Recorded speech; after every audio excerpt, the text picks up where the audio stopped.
Salamu alaikum tauraruwata. Wa alaikum assalam. Da fatan kina nan lafiya, kuma da fatan an yi sallah lafiya. Wata lokacin dawowan yayi kenan. Dama tuntuni nake jiran kwankwasa kofar nan. Har ka dawo kenan. Haba sweetheart, bai kamata kina irin wannan maganan ba. Da za ki siya ki saurare ni, na zo miki da saraba mai daɗi.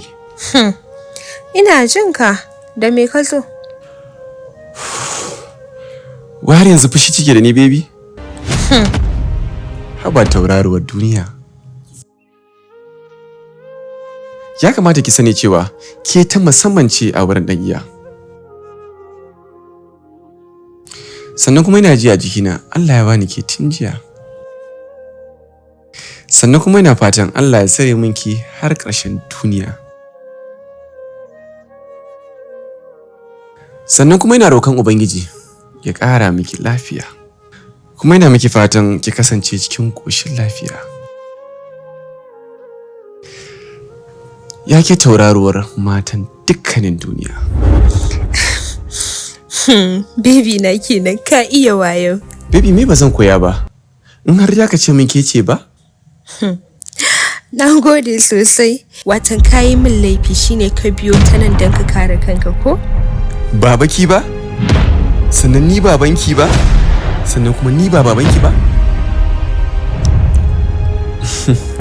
A'a ba haka bane, mai dankalin turawa.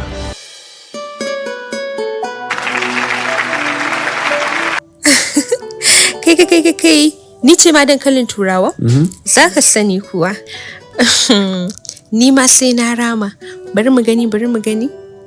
Mai soson wanke-wanke? Baby ne ma soson wanke-wanke? Allah ina roƙonka ka ƙara mana son junanmu da bege tsakaninmu. Amin. Sannan kuma ina roƙo ka ba mu zuriya ta gari.